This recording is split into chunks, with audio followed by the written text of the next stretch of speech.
Saludos, Dios les continúe bendiciendo. Bueno, vamos a hacer un repaso, ¿verdad? De asuntos de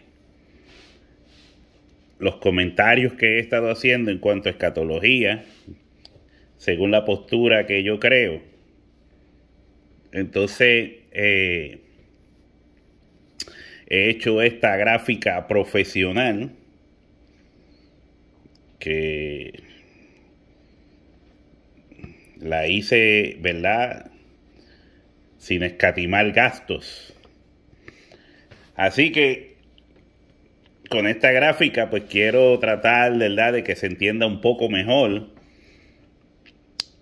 con un poco de detalle, el asunto de lo que he estado hablando de la doctrina de Cristo, y que en la doctrina de Cristo, enseñada por el apóstol Pablo, no se habla de una gran tribulación en el tiempo del fin, la era, ¿verdad? Vamos a poner la era cristiana para la iglesia.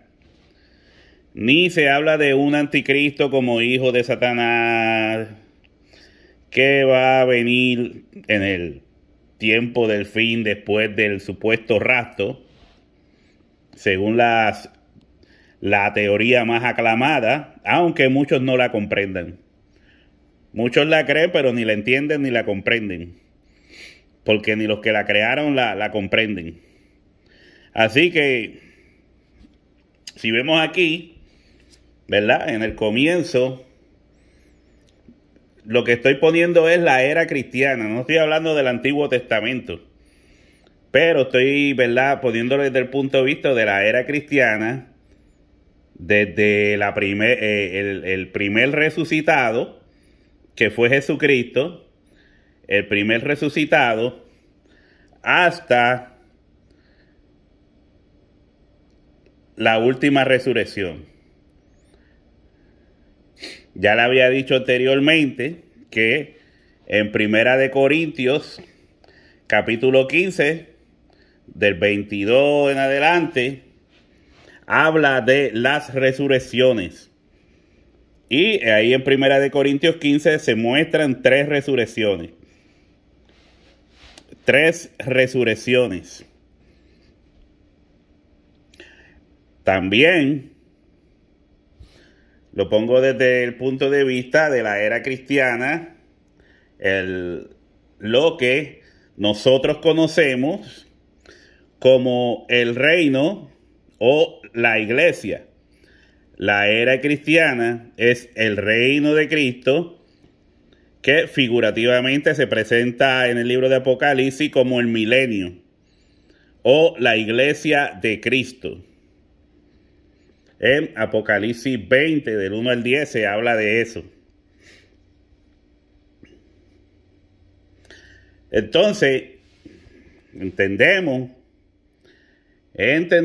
que en Hebreos capítulo 6, versículo 2, habla de la resurrección de los muertos y del juicio eterno. Eso es todo lo de escatología que mayormente se presenta en la doctrina de Cristo, de acuerdo a Pablo. Pablo dice que la doctrina de Cristo, la escatología que se da se habla de la resurrección de los muertos y del juicio eterno. También en Hebreos capítulo 9, versículo 27-28, se habla de que el hombre, Dios dictaminó que el hombre muriera una sola vez. O sea, el hombre muere una sola vez y después el juicio. Entonces, cuando hablamos de que entre Hebreos 6 y Hebreos 9 se está hablando del mismo asunto, es que durante durante toda la era cristiana, vamos a poner que aquí en este comienzo fue la gran tribulación, no acá. En este comienzo, en el comienzo fue la gran tribulación, pero los de la escatología del rapto, el disparate del rapto, presenta la gran tribulación al final. Entonces, mire esto. La muerte, como vemos, el hombre debe morir una sola vez. Durante todo el periodo, el hombre muere. El hombre muere una sola vez como fue establecido por Dios. Fue establecido desde el Génesis. Por cuanto del polvo fuiste tomado, al polvo volverás. El hombre muere una sola vez. Durante todo este periodo va a morir, muere gente, como fue establecido. Pero aquí dice que el hombre muere una sola vez y después el juicio. ¿Y el juicio dónde lo ponemos? Al final. Porque el juicio debe ser el final. El juicio va a ser en el día postrero o día final. Igual que Marta le dijo a Jesús, cuando Lázaro había muerto, sí, Señor, yo sé que tú le vas a resucitar en el día postrero. Pero Lázaro fue resucitado en el comienzo. Todavía no estaba establecida la era cristiana. Jesucristo no había muerto. El Nuevo Testamento no había sido pactado con su sangre. Y esta es mi sangre del pacto, dijo Jesús. Esta es mi sangre del pacto. Haced esto en memoria de mí, para que haciéndolo anunciéis mi muerte. Entonces, y sabemos, déjame leer en Primera de Corintios,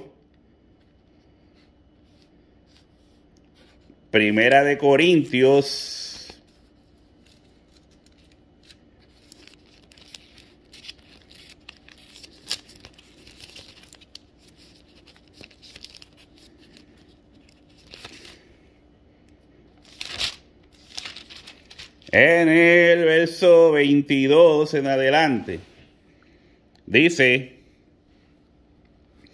porque así como en Adán todos mueren, también en Cristo todos serán vivificados, o sea, resucitados, pero cada uno en su debido orden.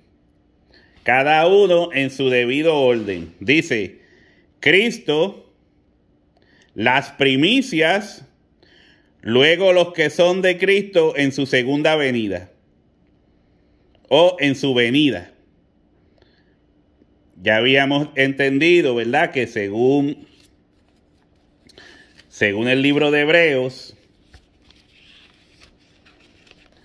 dice que Jesucristo, Jesús vino una sola vez con relación al pecado. Aquí es donde Jesucristo muere. En el principio, Jesucristo muere con relación al pecado para establecer su pacto en su sangre, en su muerte, pero también es resucitado. Por eso en Corintios dice, pero cada uno en su debido orden. Cristo fue el primero en resucitar en el comienzo, el primero en resucitar. Después dice, después de Cristo hay las primicias. Las primicias se dan durante el comienzo, el periodo de la gran tribulación. Por eso dice Cristo, las primicias. O sea, cuando usted lee las cartas del apóstol Juan a las iglesias en los primeros capítulos de Apocalipsis, capítulo 2, 3 creo, el mismo Señor le dice a las iglesias en ese periodo que si permanecían fieles hasta el fin, Él les daría que se sentaran con Él en su trono, porque iban a reinar con Cristo, en el mismo trono donde Él se ha sentado al lado del Padre. Entonces, el Apocalipsis 20, del 1 al 10, establece que todos los mártires cristianos que predicaban el Evangelio en medio de la persecución, en medio de la hora difícil que les había tocado, estos cristianos que fueron muertos, que lo conocemos por la misma historia del Imperio Romano, estos cristianos que fueron muertos fueron mártires, y como mártires el Señor les había prometido que reinarían con Él en su reino, en su trono. Entonces estos mártires fueron resucitados. Los mártires fueron resucitados. Ahora, si usted me dice cómo fueron resucitados, eso es un misterio de parte de Dios.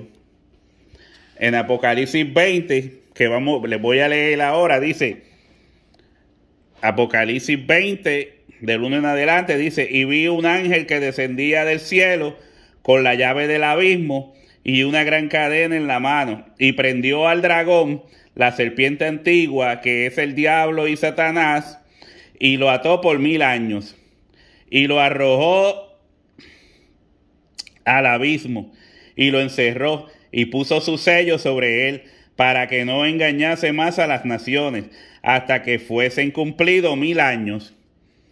Este periodo de la era cristiana es lo que ellos le llaman 1000 años, o el milenio, la era cristiana. Y dice, y después de esto debe ser desatado por un poco de tiempo. Ve que lo pongo aquí, más o menos simbólicamente, porque eso uno no lo sabe. Cuando Satanás se le dé la luz verde a Satanás. Porque aunque dice que fue tirado al abismo y encadenado, en realidad lo que está diciendo es que como Jesucristo venció sobre él, Satanás fue limitado y sometido al poder de Jesucristo. Él no podía hacer lo que quisiera, porque ahora estaba sometido al poder de Jesucristo. Igualmente es el poder de Jesucristo quien lo liberta para probar a los hombres, seguir probando a los hombres después de que el Evangelio haya sido predicado en toda la era cristiana, como última oportunidad que Dios le está dando al hombre. Dios le está dando al hombre una última oportunidad, así como se la dio al pueblo de Israel en Daniel, que dice que le dio 70 semanas determinadas sobre Israel. Y se le dio la oportunidad de que al final de esas 70 semanas se le envió al Mesías. Al final de esas 70 semanas se le envió al Mesías, y ellos no pudieron creer que esa era la última oportunidad que Dios les estaba dando. Era la última oportunidad que Dios les estaba dando antes, ¿verdad?, de que el pueblo, de que la ciudad, Jerusalén, la ciudad santa, fuera destruida. Y el santuario fuera destruido. Esto pasó vamos a poner, durante el periodo de la gran tribulación y persecución luego de los cristianos. Primero fue la destrucción de Jerusalén. Aunque los cristianos fueron perseguidos por los judíos, que usted lo puede leer en el libro de Hechos, cómo los judíos iban de ciudad en ciudad persiguiendo a los cristianos creándoles todo tipo de pleitos, porque siempre fueron un tropiezo para el cristianismo. Fueron un tropiezo grande para el cristianismo. Por eso muchos cristianos no querían saber de los israelitas, y ahí es donde Pablo trata de conciliar, ¿verdad?, esos sentimientos que tenían muchos cristianos hacia los israelitas o los judíos. Entonces, por eso habla, ¿verdad?, de que no se debía entender que los judíos no eran nadie, que los judíos eran enemigos totalmente de Dios, pero no todos los judíos habían decidido darle la espalda a Dios. Muchos aceptaron a Jesucristo, pero otra gente, otros judíos no creyentes, pues fueron los que sirvieron de piedra de tropiezo. Entonces, seguimos, dice aquí, y vi tronos, y se sentaron sobre ellos los que recibieron facultad de juzgar, y vi las almas de los decapitados por causa del testimonio de Jesús y por la palabra de Dios, los que no habían adorado a la bestia ni a su imagen, y que no recibieron la marca en sus frentes ni en sus manos, y vivieron y reinaron con Cristo 1000 años. ¿Ves? A estos cristianos se les dio el ser resucitados en las primicias o primera resurrección, que es lo mismo. Primicias o primera resurrección. Estos fueron los hermanos que murieron, dieron sus vidas predicando el evangelio de Jesucristo y en su fidelidad a Dios. Entre ellos estaban los apóstoles.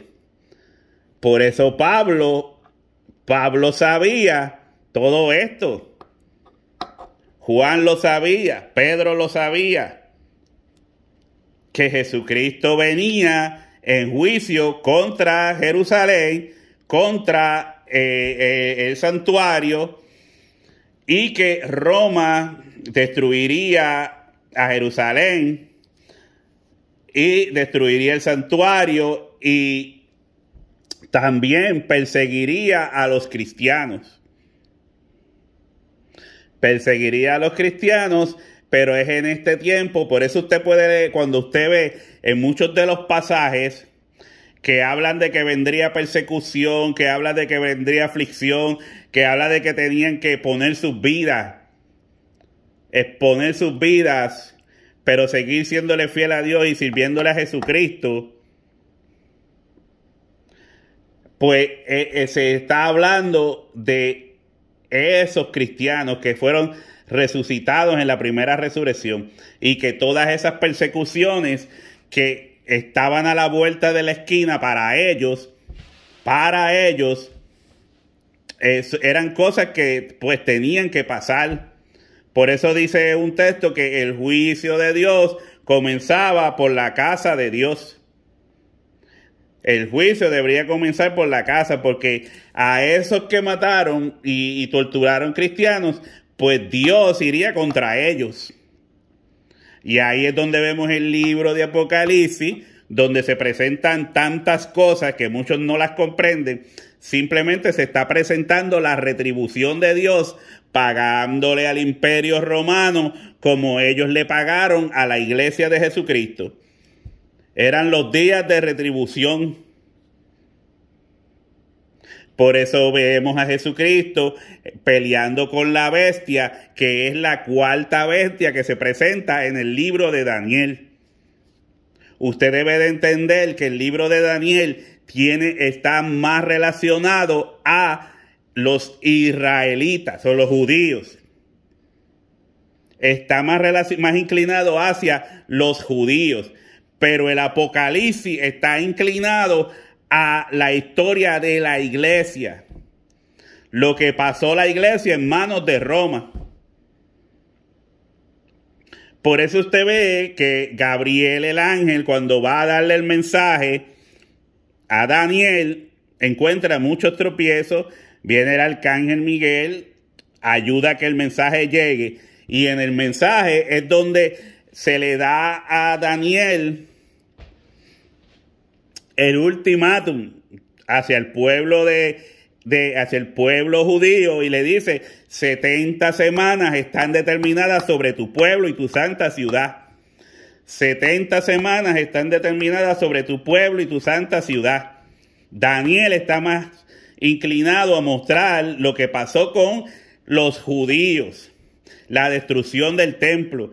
Por eso describe: y un príncipe que vendrá destruirá el santuario y la santa ciudad. Y habla más, se muestra más el asunto de los judíos en este periodo, después de la muerte de Jesucristo. Ahora, el libro de Apocalipsis está más inclinado a mostrar la historia de la iglesia. Por eso usted ve que el mensaje a la iglesia la escribe el apóstol Juan. El apóstol Juan escribe a las 7 iglesias. No escribe a los judíos como tal. Escribe a las 7 iglesias que están en Asia. Porque el mensaje del libro está inclinado a la iglesia. Y todo lo que usted ve ahí es la batalla entre la iglesia y el imperio romano. Los 144,000 son la iglesia. Y cuando se presentan los 2 testigos, también son la iglesia. La iglesia compuesta por judíos, un testigo, y gentiles, el otro testigo. Cada uno de los puntos que se presentan ahí está representando a la iglesia. Porque era la persecución de Roma en contra de la iglesia. Ya Jerusalén, en cierta forma, había sido destruido. Ya había sido destruido Jerusalén, según, ¿verdad? Daniel lo confirma. Y ahora le llegó el trato. Juan escribe una carta para alentar a los cristianos que estaban en persecución. E igual que también hicieron los apóstoles, otros apóstoles. Por eso vemos que ese es el periodo de la era cristiana.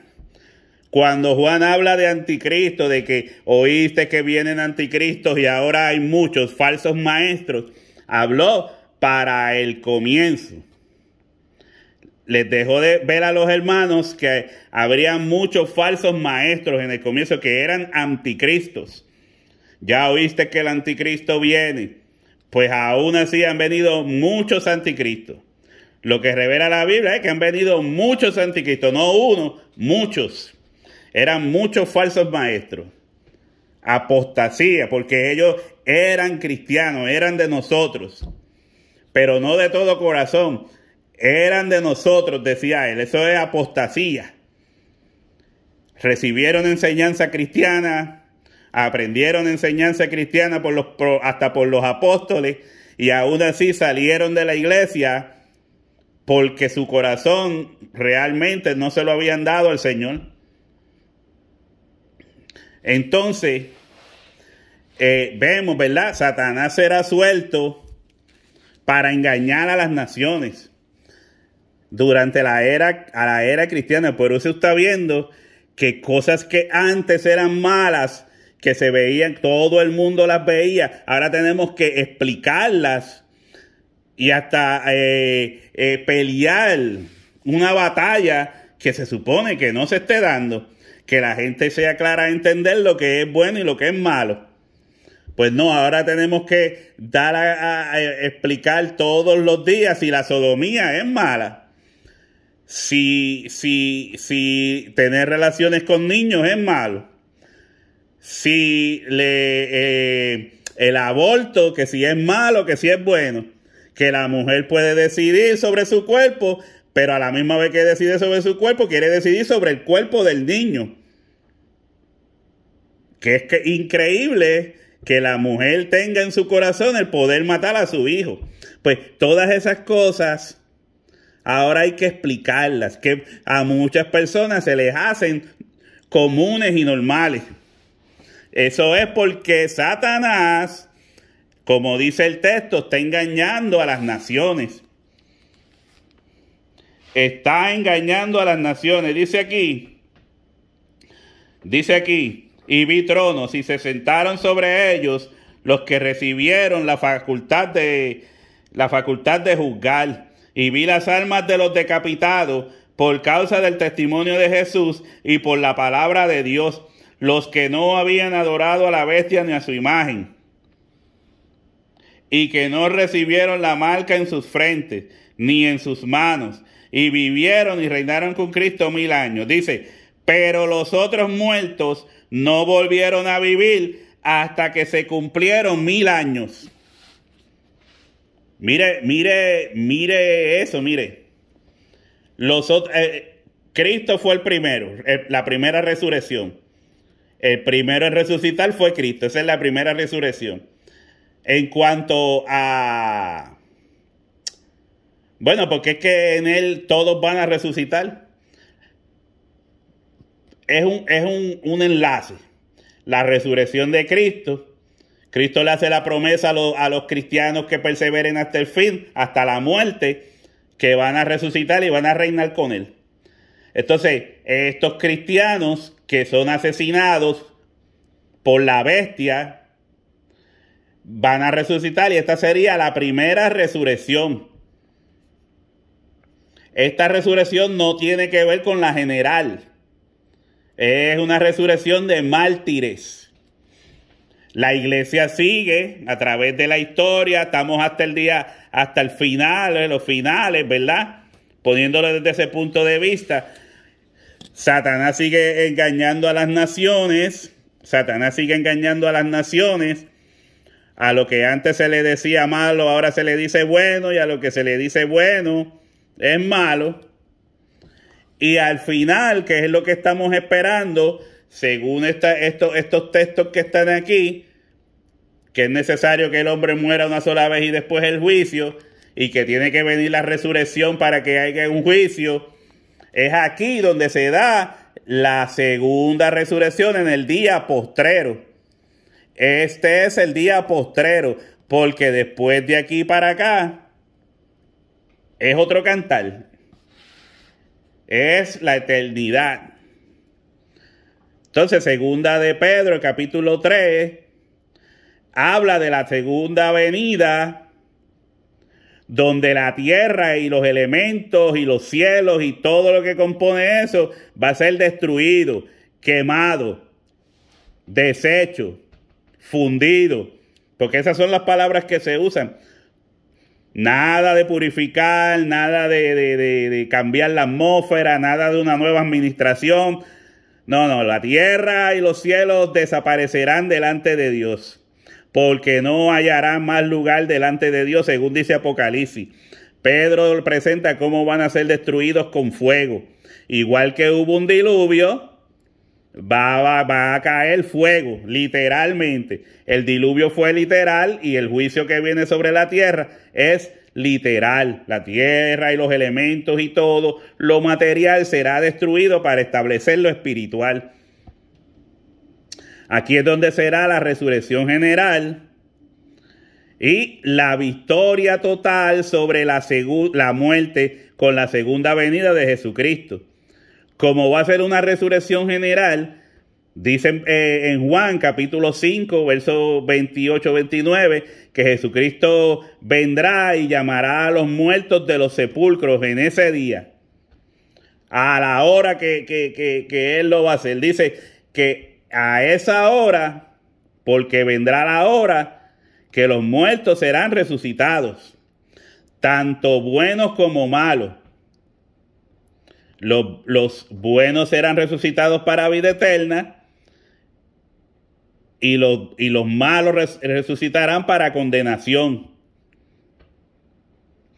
Eso pasa en el día postrero, como Jesucristo le enseñó a Marta. Vuelvo y repito: Señor, yo sé que tú le resucitarás en el día postrero. Y hay muchos otros pasajes donde muestran que la resurrección será en el día postrero. Ahora, mírese esto, hermano. Esto es una pregunta que yo le hago a esos amadores del rapto a los dispensacionalistas que dicen que va a haber un rapto, mire esto, mire. Según lo que yo les he explicado, según la Biblia lo muestra, ¿verdad? Los del rapto dice que Jesucristo resucitó. Eso no se puede negar porque está aquí en Primera de Corintios 15. En Primera de Corintios dice, Jesucristo resucitó, hubo una primera resurrección durante la gran tribulación estos fueron los mártires cristianos que murieron en manos de Roma, la bestia, y que va a haber una resurrección tercera, que es la general, la resurrección general o segunda resurrección. Pero mire esto, los del rapto dicen que va a haber, después de que Jesucristo resucite, va a haber una primera resurrección, pero no aquí al principio. Va a haber una primera resurrección acá, al final. Y que esta sería la primera resurrección, ¿verdad? Por esta, vamos a ponerlo por aquí, primera resurrección. Esta sería la primera resurrección. Pero podemos ver claro que el libro de Apocalipsis habla que de la gran tribulación, en el capítulo Apocalipsis 20, dice que va a haber una primera resurrección de mártires. Y esa va a ser la primera resurrección. Pero si los del rapto dicen que va a haber una primera resurrección de la iglesia, donde Jesucristo solo se va a llevar a los cristianos, a la iglesia, pero Apocalipsis dice que va a haber una resurrección durante la gran tribulación y dice que es la primera resurrección. ¿Cuál de las dos entonces es la primera resurrección? Porque ¿cómo va a poner una resurrección antes que la primera resurrección? Yo no sé si usted me está entendiendo. Los del rapto dicen que el rapto va a ser secreto. Jesucristo viene, se lleva a su iglesia y empieza la gran tribulación. Eso es lo que ellos enseñan. Porque lo ponen al final de la era cristiana. Y esa sería la gran tribulación. 7 años de tribulación. Pero Apocalipsis dice que en la gran tribulación los mártires van a ser resucitados. Y que esa sería la primera resurrección. Pero entonces ellos dicen que hubo un rapto antes de esto. Una resurrección en el rapto antes de esto. Que esa sería entonces la primera resurrección. Y la de la gran tribulación sería la segunda. Más la otra tribulación que ellos dicen que va a pasar. Que sería la resurrección de los muertos. Que van a ser juzgados. Y de los que sobrevivieron a la gran tribulación. Usted ve el disparate. Entonces yo tendría, todo esto que dice la Biblia, habría que ignorarlo totalmente para poder meterla ahí. O sea, no darle beneficio, no darle autoridad a lo que dice Apocalipsis 20, donde dice que durante la gran tribulación sería la primera resurrección. Porque ellos dicen que hay una resurrección antes de la gran tribulación. O sea, y esa sería la primera resurrección. Pero entonces después viene la resurrección de Apocalipsis 20, la cual, aunque la Biblia le llama la primera resurrección, no puede serlo porque ya hay una resurrección del rapto.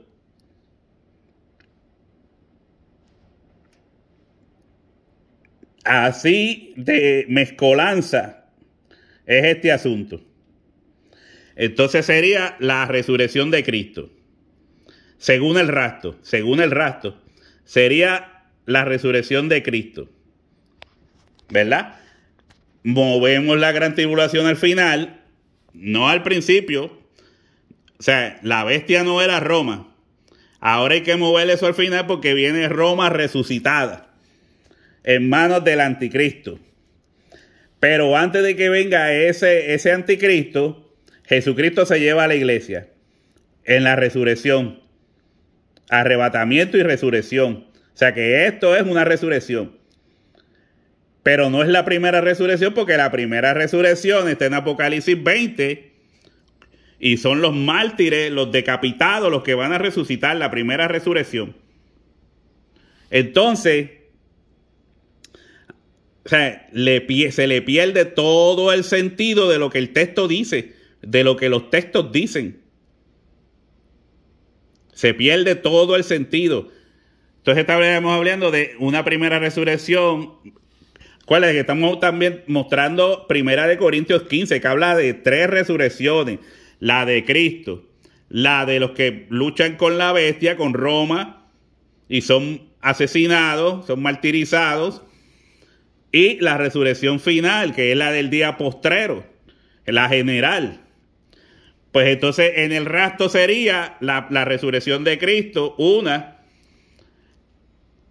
la resurrección del rapto antes de la gran tribulación y del anticristo sería la segunda, pero que debería ser la primera resurrección, porque la de Cristo no se toma como una primera, sino como la fuente de todas.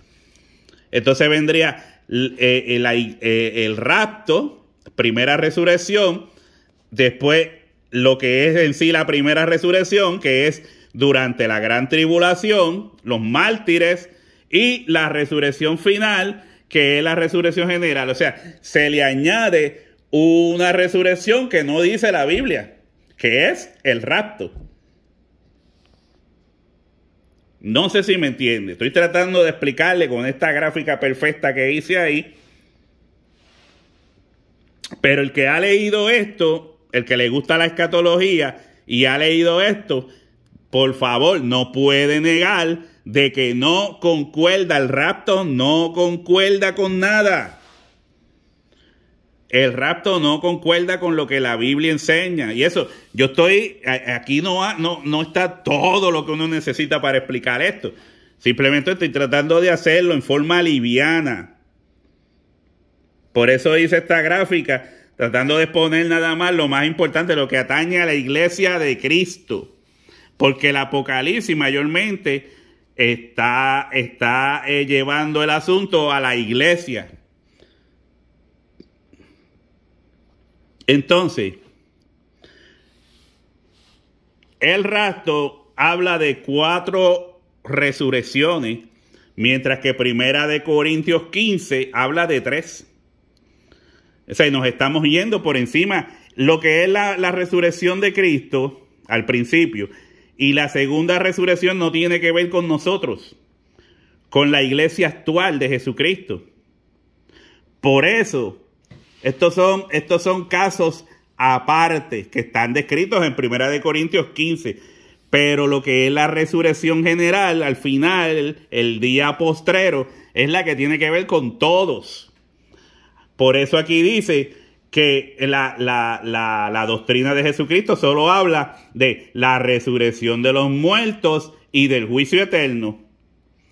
Y en Hebreos 9, 26, 27, 28 dice, morir una sola vez y después el juicio. Porque se ha establecido que el hombre muere una sola vez y después el juicio. Durante todo este periodo el hombre muere una sola vez y al final es que tiene que ser resucitado para el juicio. El juicio es al final, tanto de buenos como malos, dice el texto. Si usted pone el arrebatamiento por aquí en el arrebatamiento no va a haber juicio, porque el juicio está al final. El juicio es en el día postrero. Por eso dice que vendrá la resurrección de los muertos y del juicio eterno. Y en la resurrección de los muertos tiene que haber tanto de buenos como malos. Si usted lee el Apocalipsis, están los buenos y los malos frente a Dios. Pero vamos a dejarlo hasta ahí. Yo espero que usted haya podido captar un poco el asunto. Entender de que la teoría del rapto habla de 4 resurrecciones que no están en el libro de Primera de Corintios 15. Y es un enredo.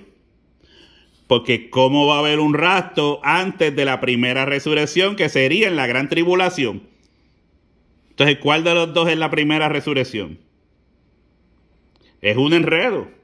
El rapto es un enredo y eso es por encimita. Así que lo vamos a dejar hasta aquí. Dios le continúe bendiciendo. Espero que por favor haya entendido lo que quiero decir, aunque no lo entienda a la perfección. Pero cuando algo no suena bien es porque no está bien. Así que para adelante.